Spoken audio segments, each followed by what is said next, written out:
So I invented the 4D fit because and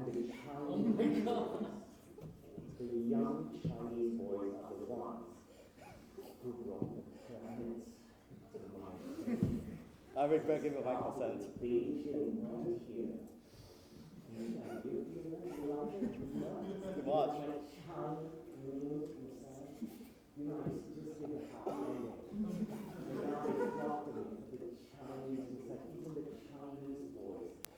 Cannot get a Chinese massage like mine. And when it's over, young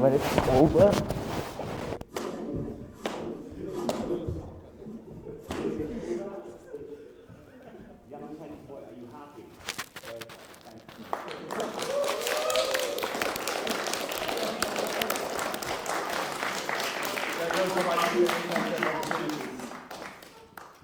Want to get dressed?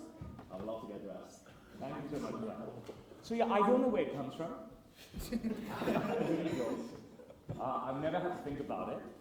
Would I call it talent? No, I wouldn't. I would just call confidence. And ultimately, that's what we're all after. Okay? I was in a room sometime during the pandemic. I was going to speak to Hong Kong Baptist University about gender, culture, class. I was like, oh my God, I didn't even know what I was going to say. So 5 minutes before I was going on, suddenly my left hand started shaking. It's maybe like 2021. And I was like, bro, you got this. You know what I mean? What are you doing? You got this. So I got up and I said to everybody,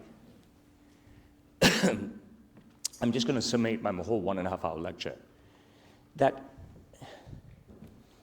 it is not up to the majority to reach out to the minority, to accept the minority, to help the minority integrate. That's what's being espoused for decades. And it makes no sense. I believe in power and proximity. If you're not happy, you can leave. Okay? Honestly, it's up to the minority to integrate themselves with the majority. And that's how you will have peace. And that's how you will have education. I promise you that. All right? We're all heading on the wrong path. And you could try my advice, and I guarantee you it'll work. So that was the gist of my lecture to them. I was asked by the Chinese University of Hong Kong, another one of our big six, to talk about social media analytics to their, what's happened? I got banned? Oh, Jesus. I actually got banned on TikTok, on my live stream. See what I mean? That's what happens to me all the time. I'm on my 10th TikTok account, you know what I mean? Seriously. I don't understand. What did I do wrong?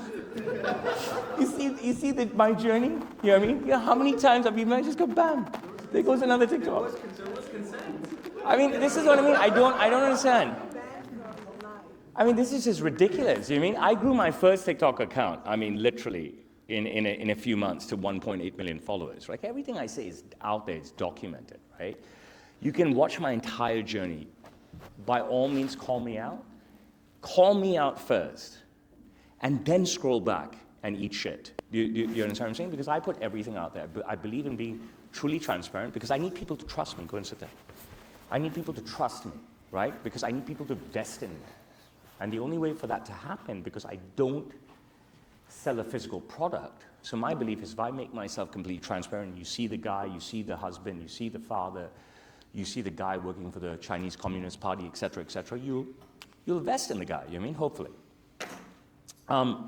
But yes, I think I have fought Meta and won on multiple occasions, cost me a shitload of cash, okay? I fought TikTok and won on multiple occasions, cost me a shitload of cash. I can't win with TikTok anymore, you know what I mean? There's no coming back from them and stuff. Been banned on Snapchat, I've been banned banned on Facebook sometimes, all my accounts, whatever. I'm just putting out the same consented content, okay? Oddly enough,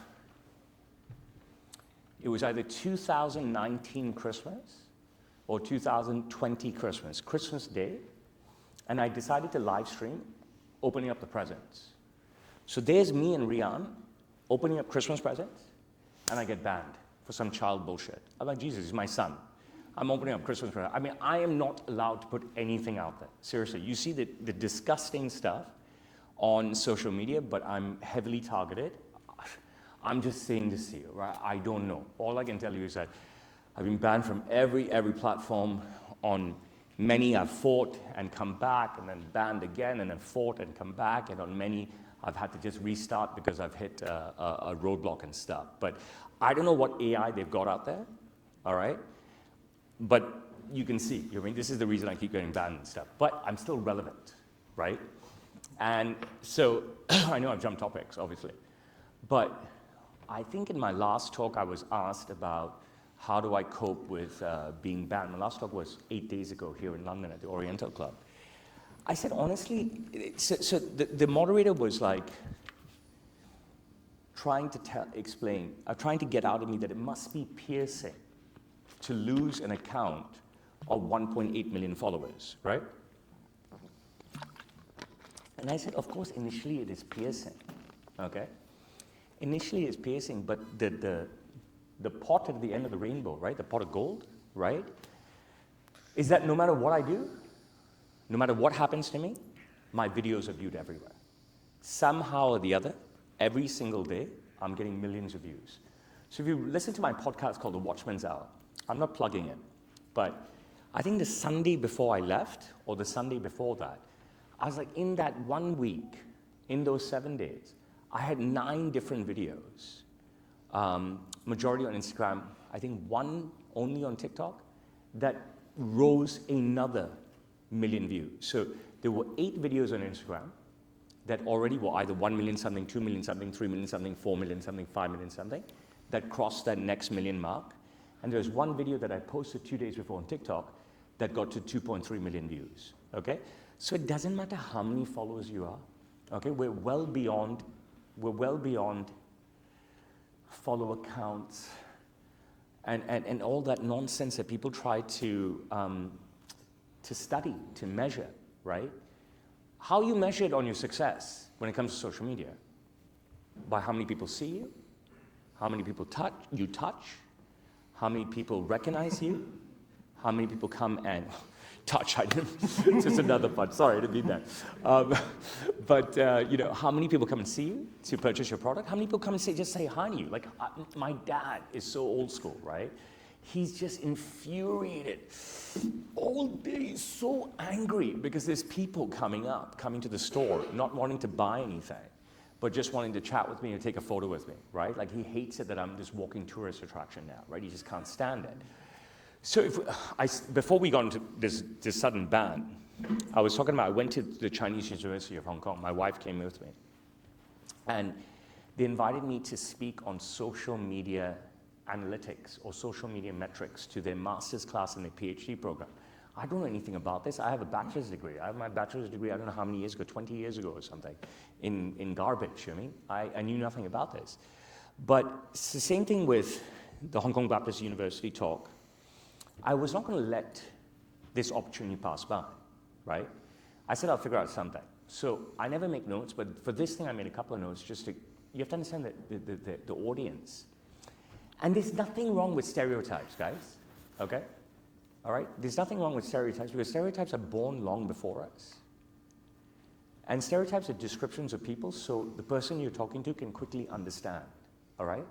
It's only misuse of stereotypes that are a bad thing. You can't suddenly ban something that's been evolved over years, right? An Indian guy is an Indian guy, a Hindu guy is a Hindu guy, a Jewish guy is a Jewish guy. How does that change? How is it bad? I don't get it. It's only bad, everything is bad if you misuse it, right? You have a knife. The knife is to cut your food. The knife, how come nobody, says bad things about the knife? The knife is still bad, kills people, right? You know what I mean? Stereotype doesn't kill anybody, right? So don't give in to the garbage, that you hear. Just be confident in what you want to say. Don't stop and correct yourself and stuff. Just live the way you want to live. So I'm not going to turn down a chance to talk to the Chinese University of Hong Kong. And so I'm talking to mainland students, all right? These guys are like, the sense of humor stakes, they're tough, all right? You're not going to get away with your sense of humor. You're not going to get away with your looks. You're not going to get away with how you're dressed and stuff, right? It's some serious kids here. There's some serious people who want to get ahead in this world. Talking to a class of Harvard undergraduates and stuff. So I made a few notes. All I made was, this is how many 1 million view videos I have on TikTok.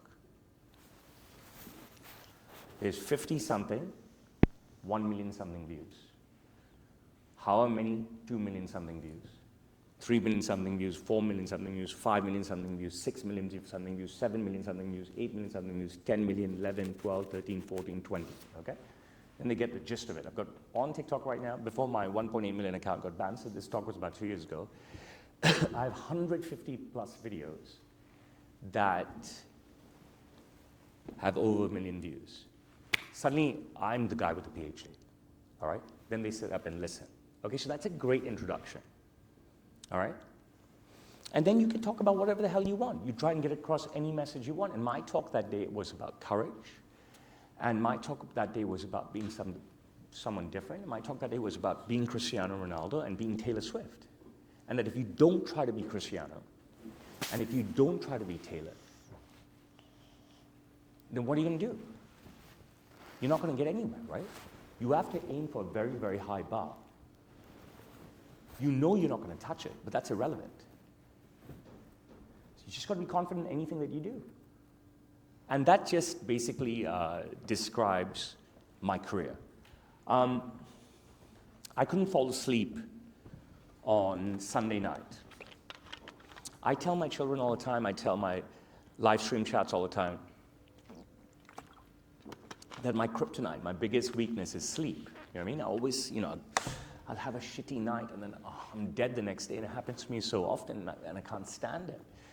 And I've taken every holistic measure to counter it and stuff. And so I didn't sleep on Sunday night well, and I had, what did we do? We had a shooting at a barber shop yesterday, and I was just miserable all day. And I said to myself, like, gosh, I've got to sleep Monday night because I've got to be ready for you guys, okay? The thing is that you don't know what's going to come your way. You don't know how shattered you're going to be, all right? You can write down the biggest, best business plan, your notes, your anything for anything that you do in life, right? I mean, you don't get a good night's sleep. And what's going to happen is that all you're going to be able to do is, because you have that cheat sheet, you're going to read that cheat sheet out. And your audience, your customer, your partner, whatever you're planning to do in life, it's not going to be receptive of you because nobody wants the cheat sheet. People want the confident, honest, transparent person, even if they're talking garbage, even if they're falling over their feet, but they're opening themselves up to you and they're talking from their heart and they're trying to be funny without lying, right? And that's what humanity wants. I'll take another question. Okay, so I need a moment to recover from that, but very soon we're going to have a break of 15 minutes. I need to get some water myself and then recover and have my girlfriend check whether he left any bruises or not. But before we do, while we were in Hong Kong, we managed to negotiate a discount with Roshan, so that because we know university students, we don't have that much money. So if any of you want to have the similar experience of being gift wrapped in the 4D fit and having the full package experience, which I just experienced so holistically just now, I'll leave it to Keeson to actually tell us about the discount, and then we'll have a break. Yeah, so Baidu has done a great job. Discount Taylor seats and 2 pieces normally starts at £1,000. That is a great value money for what Baidu has done, which is literally never heard of before. One-off deal is to get a half-price suit for everybody. That's £500 for a 2-piece suit. A tailor-made Sam Taylor suit. So if anyone's interested, meet us in the break interval and I'll just go details. Any questions about that? And then for context, if you go to Savile Row to get a suit similar to this, it'll literally cost you around £3,500 to £5,000, and it'll take you probably weeks to months. Whereas Sam, he's famous for his 24-hour suit as well. I'll leave it to you. Are we taking a break? Yeah, Or we're going to take a little 15-minute break and we'll be back. Well, I hope none of you run away because I really want to take your questions. I'm happy to spend time with you. I'm happy to chat with you, whether it's in a forum like this or one-on-one, okay? Yeah, So- so after this, we'll have a Q&A from the audience. So we'll have a 15-minute break. Everyone recover from the trauma, and then the entertainment. And then afterwards we'll come back and we'll take questions from the audience. I'll be back in 10, okay?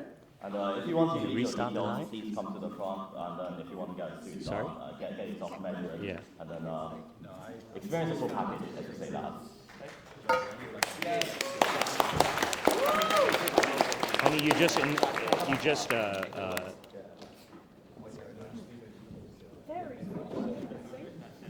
just shut it down. We'll start it again. Yeah. Sorry, you keep this in charge. Yeah, turn on the light. You can just charge it. I'll be back in a second. I thought we were just going to take it off and then explain the suit. I'll be back in a second. Okay, everybody? Fun of everyone watching. How do you think it went? Good? Yeah. Pleased? Congratulations. Thank you. Cheers. Appreciate you. You okay, my love? Yeah.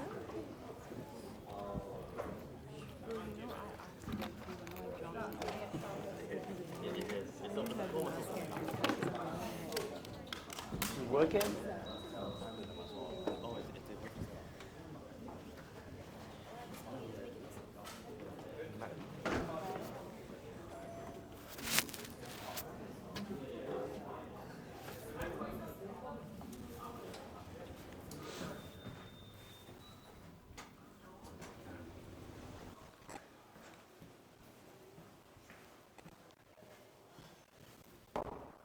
Because it's just easy to go to work, right? You know, the kids are sleeping.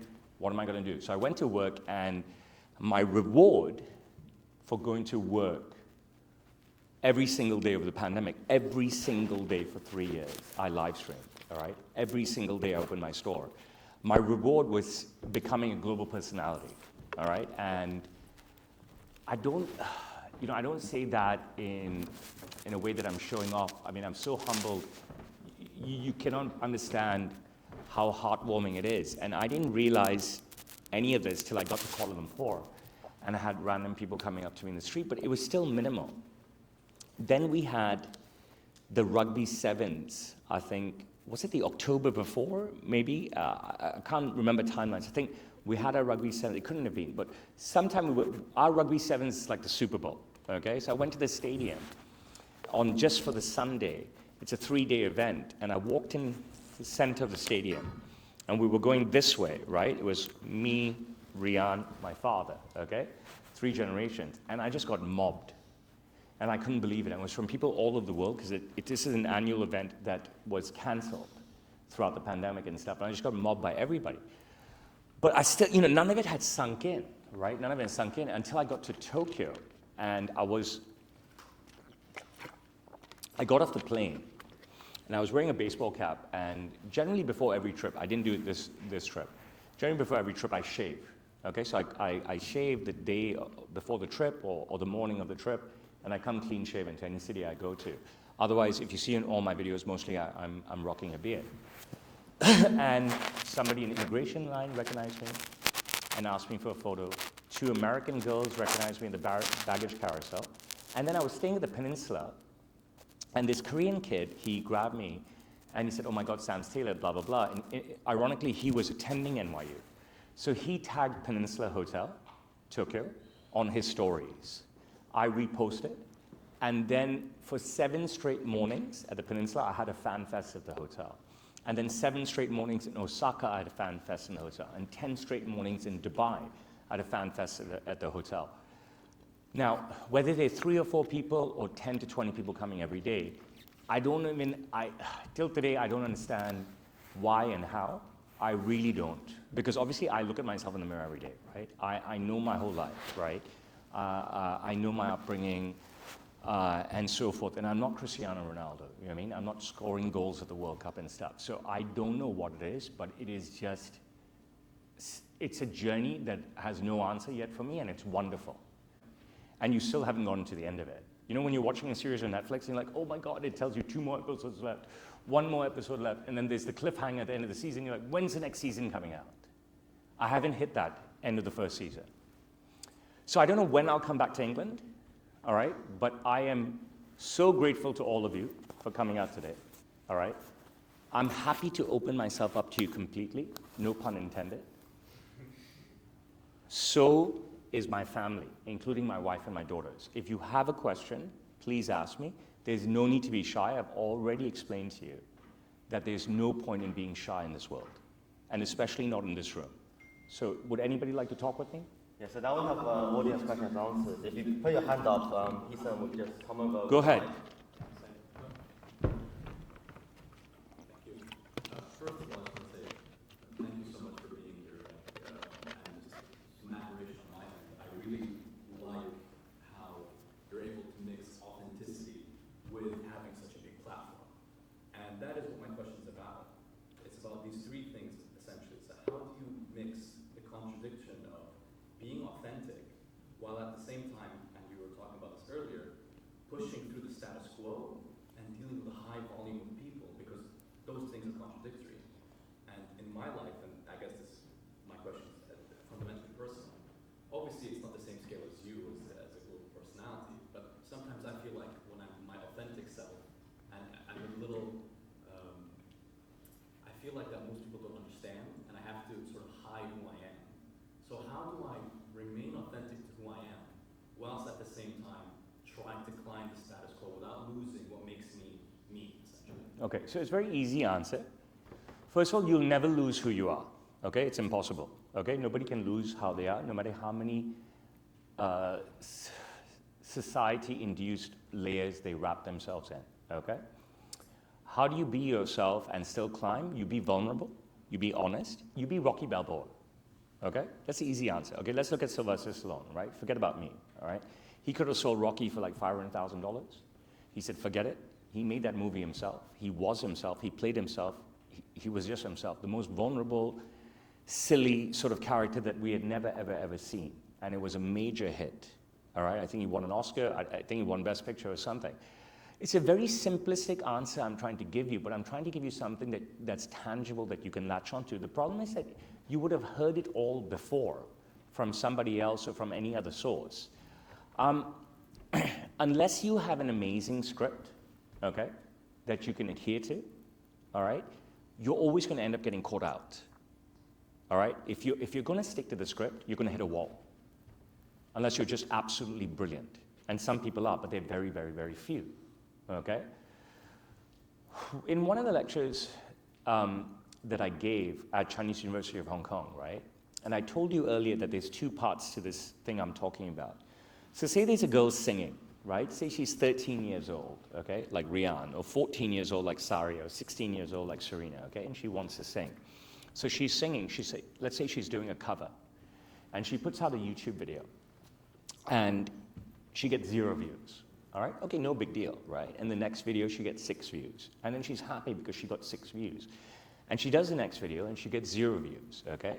But she perseveres, and the next video she gets 60, and then she gets 0 after that, and the next one she gets 600. Now to her, 600 after 6 videos with 3 zeros is huge, and then the next video is 0. I'm fast forwarding through this.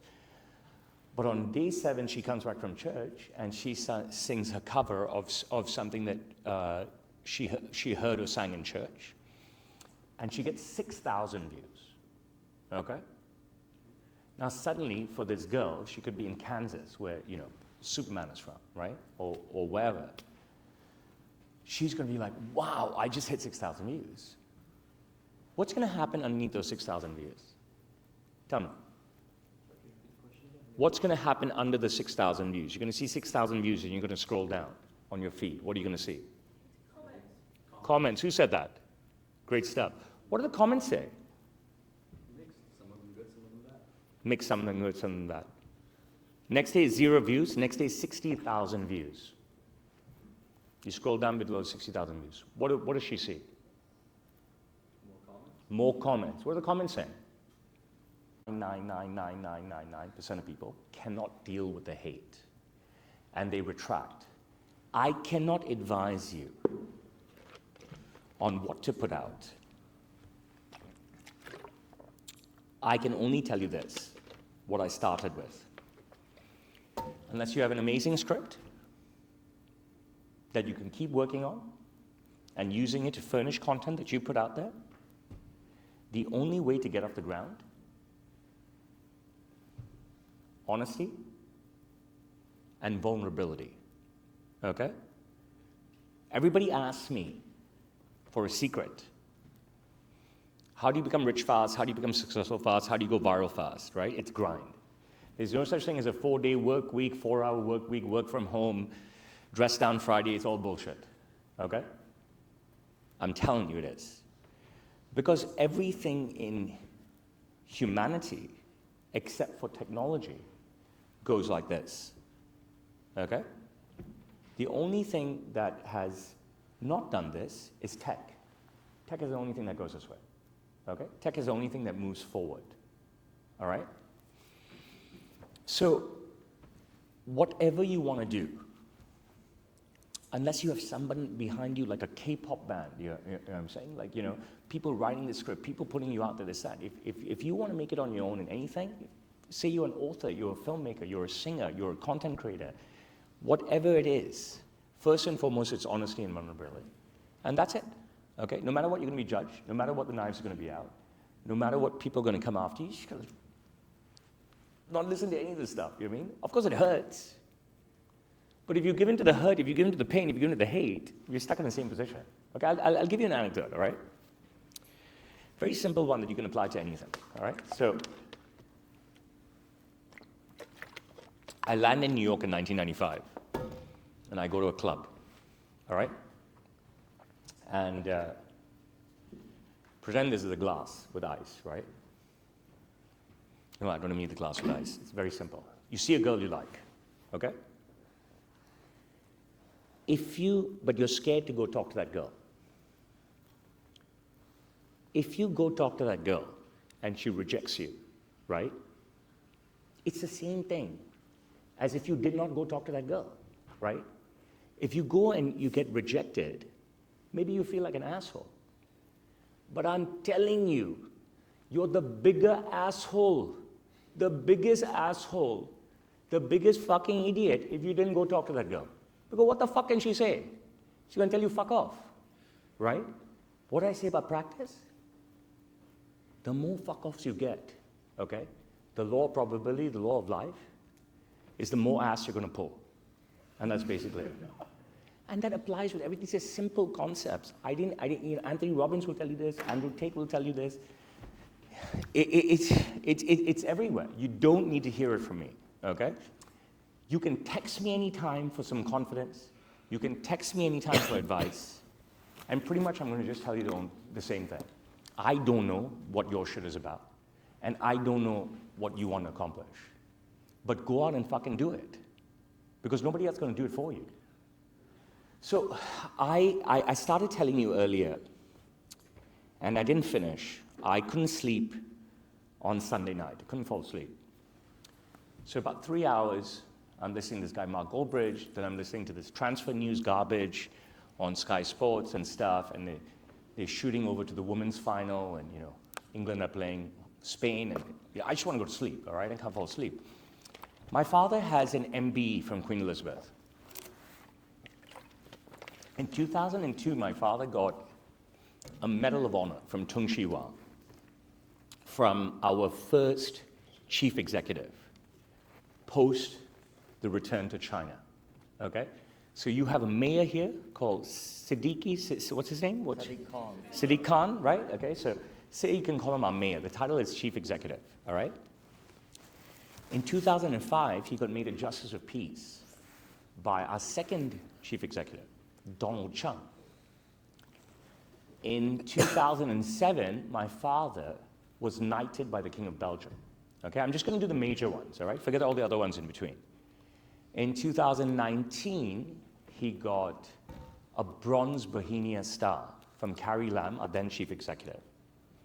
That's the 4th highest honor you can get in Hong Kong. That's the 3rd honor he's received from the Hong Kong government.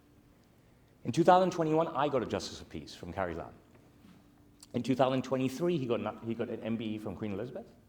And 2000. So, when you talk about technology, I know you started doing Skype in 2001. Uh-huh. Around that time. Now with AI, very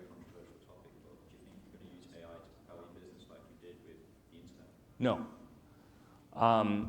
I don't know anything about AI yet. I don't like to depend on resources. When ChatGPT came out, everybody, their mother, their father, their uncle, their auntie, their cousin, okay, said to me, you know the stuff that you write now, remember I said earlier now there's captions, you can just hit the CC button now, I don't have to think, I can just put the content out. Everyone says you should, tells me the package, hey, use ChatGPT, it's better than what you write. Use ChatGPT, it'll give you the best hashtag. I was like, my hashtags are my story, okay? My hashtags are my story, all right?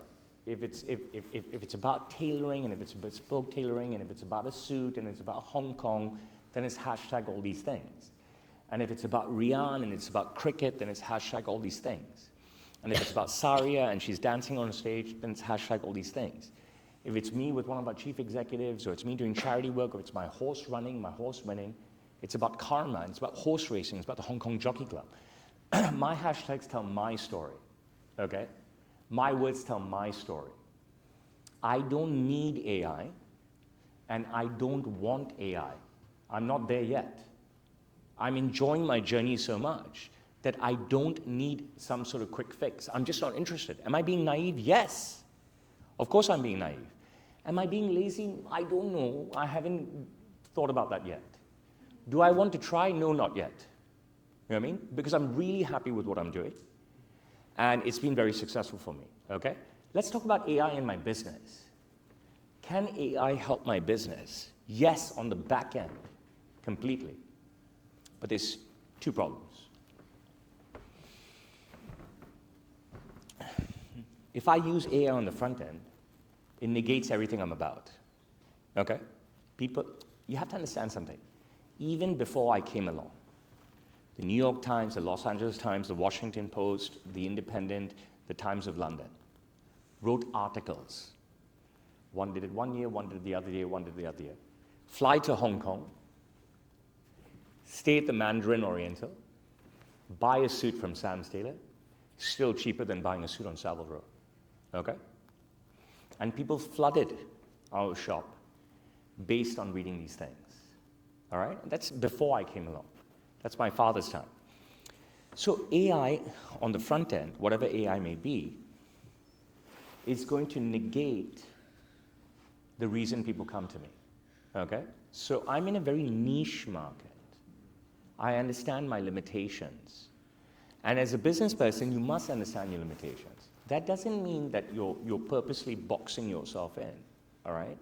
What it means is, okay, that if I leave my shop and have these big dreams to open up one shop in Jermaine Street and one shop in Fifth Avenue, okay, then all these people who have just showed up in Hong Kong and they don't see Roshan, they're going to hate Sam Taylor. And that's basically it. 50% will not buy. The last few years post-pandemic has proven that. 50% of people who come to buy, and I'm not there, they leave. And the proof of this, especially so, was the Monday before I left, which was a Thursday a couple of weeks ago, was my uncle, my father's brother, my father's younger brother, had a huge fight with me in front of everybody. But the gist of the things, even if he didn't have to say it, right, and what my father yells at me about, even if he doesn't say the thing, is that they're irritated that nobody's showing up for them anymore. And they're irritated that if I'm not there, if I'm out for lunch, if I'm out for a meeting, if I'm out for a shooting, or whatever it is, that people come and half don't buy. They get bugged. So they just want me in the shop all the time. But that's obviously impossible, right? Because I need to build this business step by step in different ways. I think it's more their problem that they can't execute. They don't have the personality. Even though they see me day in, day out, right? Why can't they act like me? Why can't they behave like me? Now, I'll tell you something amazing. You don't need AI, you need offspring, okay? I'm an Indian living in China. What do Indians and Chinese do? We procreate, okay? What happened when I went for meetings this summer? What happened? They all came in. I wasn't there. Who was there? My father was there. Not interested. The boy was there, right? The boy is visible. The boy is bold enough. The boy is bold enough to do what his sisters won't do, which is to actively star in my content, okay? The boy is not affected by the comments, okay? So what happens now? Simon Mocknock and gang flew down. Okay, Roshan's on tape, but we know this guy. Champion bowler, champion batter, heartthrob. Look at the skin. See the skin, how good is it? We're going to get cancelled again.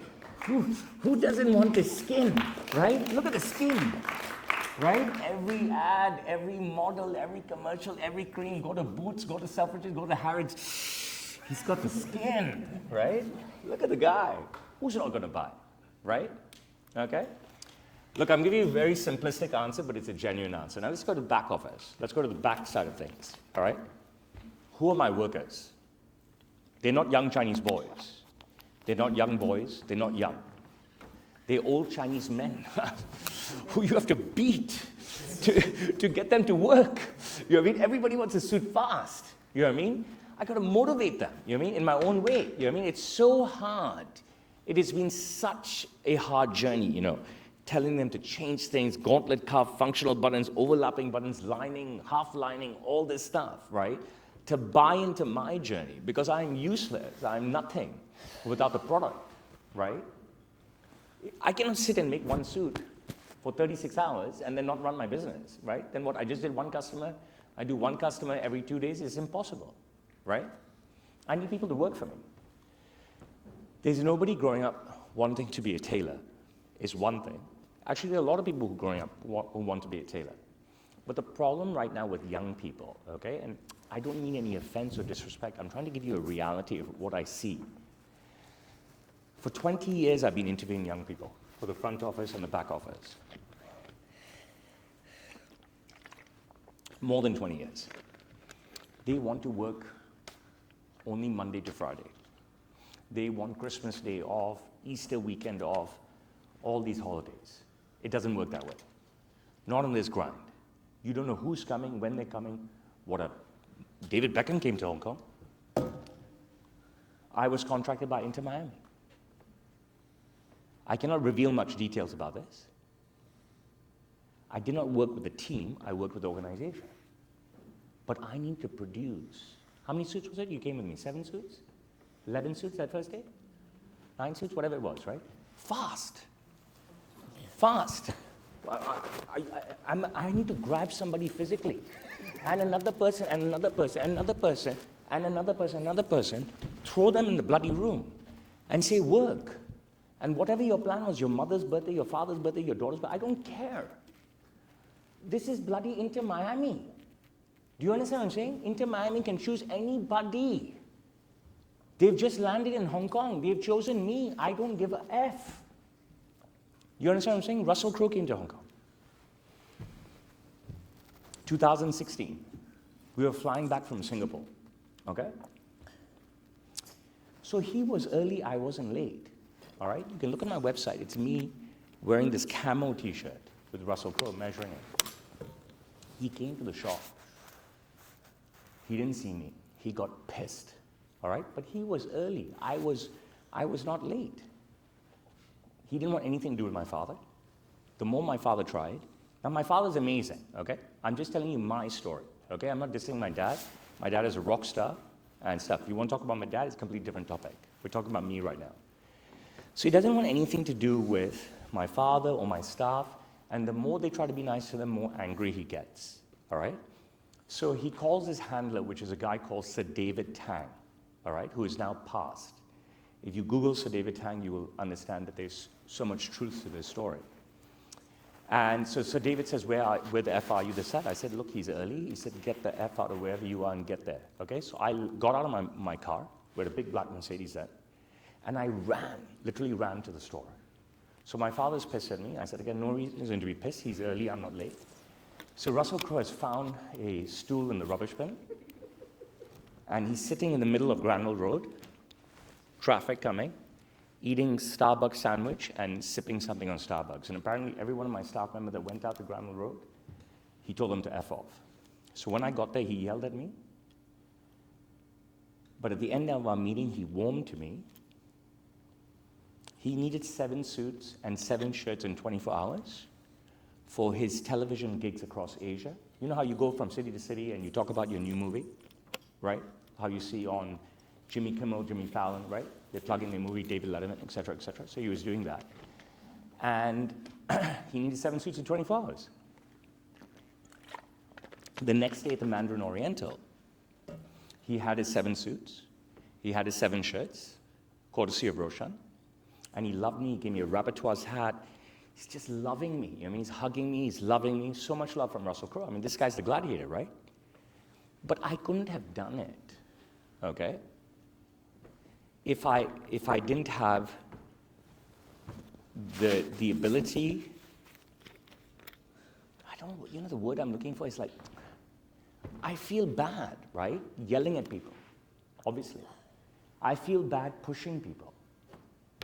But that's my job, right? I need to make shit happen. I need to make shit happen for my clients. And I need to pay people. You know how much my workforce is cheap. So they have to work. They have to work under any circumstances. Now, I carried all of them during the pandemic, right? Because once you lose someone, how do you get them back? There was no pathway to opening. So AI, I said, could help the back end. I haven't had the time to figure it out yet. But the problem is this. Look at Savile Row, right? And no disrespect to them. They make great stuff. But they're not making anything on site, right? We all know this. It's been widely written about. It's all over the internet. It's all over the British newspapers, all over the world's press, right? They may do the cutting there. They will ship that out, have the base fitting done in Turkey or Hungary or even Hong Kong, come and do the base fitting, ship it back out for construction, give you the final and do the alterations on site. Hey, they may even cut and give you the base fitting, okay, on site. But the final product is shipped to wherever and then brought back. I am in a very unique position where I am truly one of the only genuine bespoke tailors on the planet. You come to my shop, what did I say? You cannot see anything, right? The bolt, I told you what suit you want. You're looking, you saw that giant bolt, right? Right here. Either you pulled out the bolt, Rian pulled out the bolt, the staff pulled out the bolt. Then we cut from the beginning. We make everything upstairs on site. And then we produce it. And people seek us out for that. So now it's not the time for me to look at AI, okay? Maybe he can. But when you're a captain of such a big ship and you're trying to drive the ship forward and you've hemorrhaged money because of the pandemic, it's not your own fault. It's very difficult to suddenly change a model that works very well for you. And at the start of all this, I said to myself, I really don't think much. I just stumble, and it works out for me. You know what I mean? That doesn't mean I'm blindly thinking my luck will take me forward. Never. I never take advantage of that. So that's the answer to your question. My answers are very long. I'm just trying to give you the truth. You know what I mean? If it's simple, I'll give it to you simply. Okay, so we are running towards the end of our time. We've got like 10 minutes or so left. But if you have some quick fire questions, some simple answers, No, I got just a quick fire question. Yeah. Less serious, more fun one. Yes. But what's the most memorable piece of ass you've ever grown? Like Maybe yours. Come here. Okay, what's your name? YT. Yeah. And what do you do? Ex-student, just graduated really. From where? Employed from here. Okay, and were you sitting in the first half of the lesson? Yeah, I was sitting just over there. Okay. I don't know you, Yeah. and I'm in a Western country, okay? So I could be put in jail, so I'm not going to feel your ass, okay? Okay, much to everyone's chagrin here, okay? But YT, I tell you honestly, I have this feeling, I can smell it. That if I were to touch your ass, it would be my most memorable one ever, and I know you're madly in love with me because you're sweating so much, your hands are so sweaty. That's your quick fire answer, thank you. Let's keep going, guys. I'm here, go. any other? Have you ever thought about doing anything other than tailor? Can't hear you. Have you ever thought about doing anything that is not tailor? Stand up. He's 13, right? He's this high. So I'm 10, I'm about this height. Okay, say I'm 9. Every day I walk into my dad's shop. It's full of people. Okay? Wow, the shop is packed. You know what I'm saying? Then I'm 10 years old, a little bit taller. Walk into my dad's shop. Stefan Edberg. You know who Stefan Edberg is? Mats Wilander, Ivan Lendl, Boris Becker, John McEnroe. They're all Grand Slam winners. Okay? They're here for a tournament. I meet them all. You know who the Pet Shop Boys are? Amazing British band. I meet the Pet Shop Boys. 10 years old. You know who Andrew Ridgeley and George Michael are? Wham! 10 years old. You know who's Kylie Minogue? Jason Donovan? 11 years old. I get this picture with Kylie, I don't even know who she is. I'm like this, and she's got her arm around me, okay? You know what I mean? And we're still the same height, and I'm only 11. I take the 3-hour photo. You know what is a 3-hour photo? 3-hour photo is like a printout, the size. Before we had cameras, before we had the internet, before we had anything, we had cameras like this, film. You'd take it to the developer, and he'd ask you what size, 3-hour, 4-hour, 5-hour, whatever, okay? So 3-hour was his basic size. Take the photo to school. All the girls go crazy. Oh my God, you met Kali, you met Kali, you met Kali, you met Kali. All the boys are like, this guy's an asshole. Okay? So look, you know, I'm very lucky. I had no idea when I'm going to join my father. And I just told you about 10 years old, 11 years old. I haven't even told you about 12, 13, 14, 15, 16, 17, 18. I mean, I think I was 17 or 18, and we had this magazine program. Like how you have BBC, ITV, Channel 4 here, and they may have a magazine program, like a one-off episode or something. There was a one-off episode on a major channel called TVB Pearl that talked about my business. That's happened a billion times, and they opened with me. Okay? So I've always luckily been subjected to celebrities, and I've always luckily been on some sort of media platform. So it was never in my mind, am I going to join my father? Which I think is a lucky thing, because there's no burden. And it was never on my mind, when is it time to join my father? And when I did want to join my father, he told me to F off. He said, we don't get along. This is not going to work out. And I told him that there's no way that I am not going to be a part of my heritage and my legacy. And I joined SAMSTEEL. It took us to 50 years. The government gave us a stamp to commemorate 50 years of SAMSTEEL in Hong Kong. I took us to 55 years, 60 years, 65 years, now 67 years. This fall will be 68 years. And we are one of the longest running businesses in Hong Kong, one of the oldest businesses in Hong Kong, and one of the oldest existing businesses in Hong Kong. Up there with Cathay Pacific, the Peninsula Hotel, and HSBC, although we don't print money like them, okay? So, for me, right, I'll tell you something that's, if you want to understand me, if you want to understand me, if you want to understand me, if you want to understand me, if you all want to understand me, heritage, culture, legacy, these kinds of things are very important to me, okay? We live in an era where everyone is espousing homogeneousness. Why? I don't understand, you know what I mean? It doesn't make any sense, right? Like, I'm super proud that I'm an Indian, you know what I mean? And that doesn't, I don't think that I'm superior to anybody, right? What I've told everybody in every interview is, why is it, right? Okay, so we've just had a test at Old Trafford, all right? It's got 15,000 English people cheering for England. And you've got 15,000 Indians cheering for India, right? And that's okay. But nowadays in life, you can't be proud of who you are. You've got to be careful of what you say, and that's just not me, you know what I mean? And I like to explore cultures. I like to understand cultures, you know what I mean? I like to know what other cultures, other races, other religions are about. Anytime I get a chance to ask a question, which is virtually every day in my store, because I have every different type of person, I want to learn. I want to learn more. So, I think that a lot of you, a lot of us, a lot of everybody is being trapped by some weird stuff right now, okay, that has nothing to do with history, all right? So for me, going back to answering your question, is like, I was not burdened with anything, which makes me very lucky. Till today, my father and uncle tell me to get out. My wife knows all about this. And I say, no, why would I leave? You must be stupid. You know what I'm saying? Like, I've taken the shit, I've eaten the abuse, okay? I've been bullied because I see the bigger picture, right? There's a massive foundation already built, a beautiful ship being built. Not one person can steer it always. Humanity, a single life comes to an end. I want to be part of that ship. They didn't give me the ship. I commandeered the ship. The ship is mine. I am the face, and I'm proud of it. My father could have chosen to groom me, okay? But he didn't. My uncle could have chosen to groom me, but he didn't. So I sat around for like 9 years being the watchman. You know what is a watchman? It's a caretaker. It's a guard. You know, building shuts at night, you have a security guard. Indians call him a watchman, okay? Hence my podcast, The Watchman's Hour Was Born. They say, doesn't matter how much we pay you, we'll pay you more. But we don't want you to do your stuff.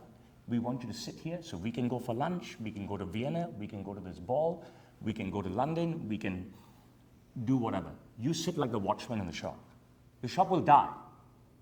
They don't understand evolution. They don't understand how I've evolved the shop, but it's okay. You know what I'm saying? Because as long as I get paid, as long as I can take care of who I want to take care of, I'm all right. So again, I don't have an answer for you, but I've completely opened myself up to you.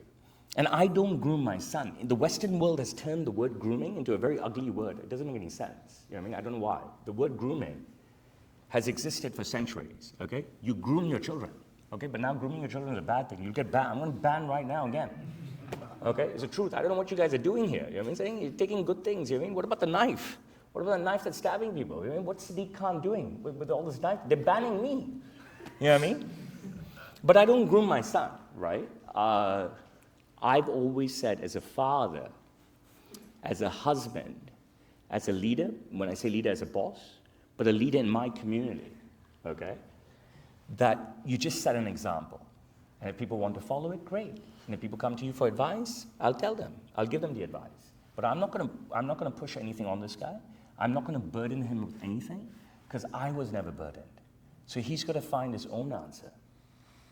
I just got to be there for him. The greatest thing I learned from my dad is how not to be a dick to my kids, okay? And that's pretty much it, you know what I mean? And I could go on because I love my children, you know what I mean? And I love my heritage and legacy, okay? So we have a tree, gosh, I mean, I have this statue at my cricket club. It's solid gold that I donated on the 100th anniversary of something, okay? We get to pass the statue. I have a tree next to my swimming pool. We planted a tree in 1999. At the Sikh temple, the Hindu temples, every temple in Hong Kong, right? We have a stone because of some sort of donation, you know what I mean? I'm huge on that. So I arrived here and I saw this plaque from Dr. Harry and Padma Harilela. And I was like, wow, I know these people.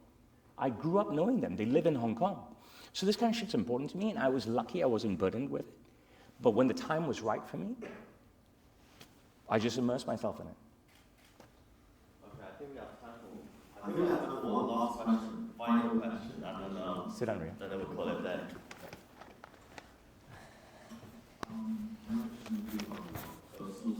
Sorry, say that again? My question would be about your personal style. Yes. So, what is your go-to suit? My go-to suit? The suit you enjoy wearing the most?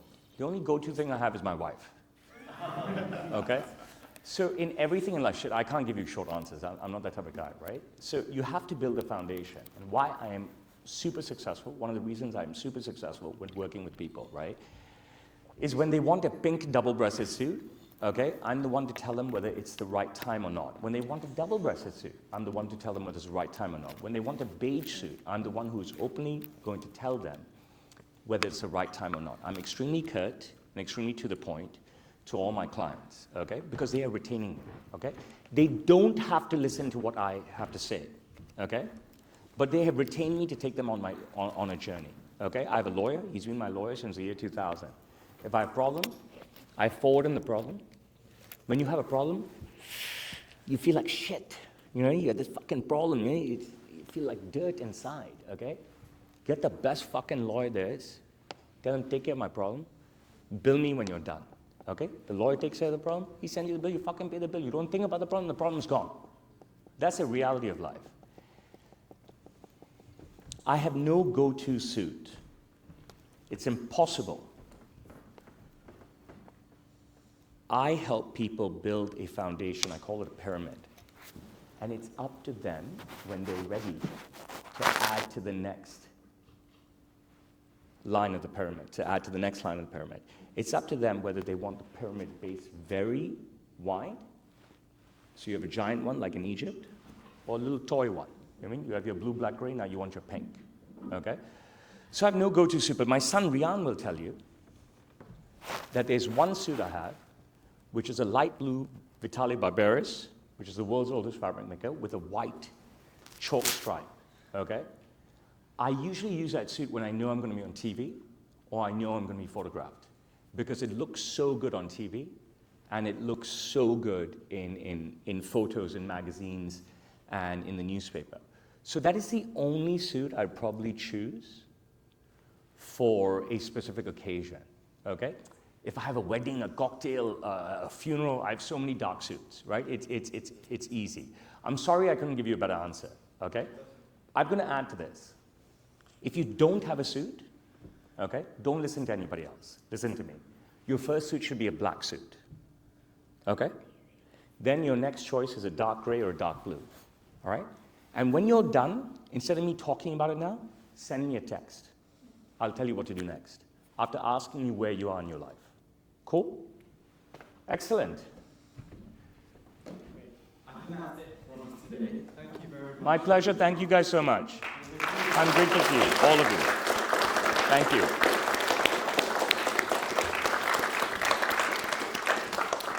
I'm still here, so if you were shy to ask a question openly or we ran out of time, I'm still here, okay? But I'm very grateful to all of you for coming out. You know what I mean? This is a crowning moment in my career. I hope to see you all in Hong Kong.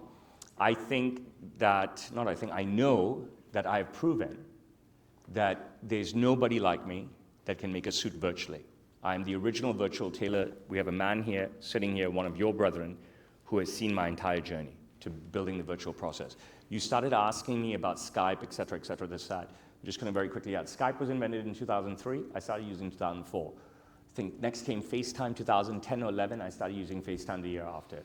WhatsApp video in 2016. I started using WhatsApp video 2017. If you need a suit from me, I'm not trying to sell to you, right?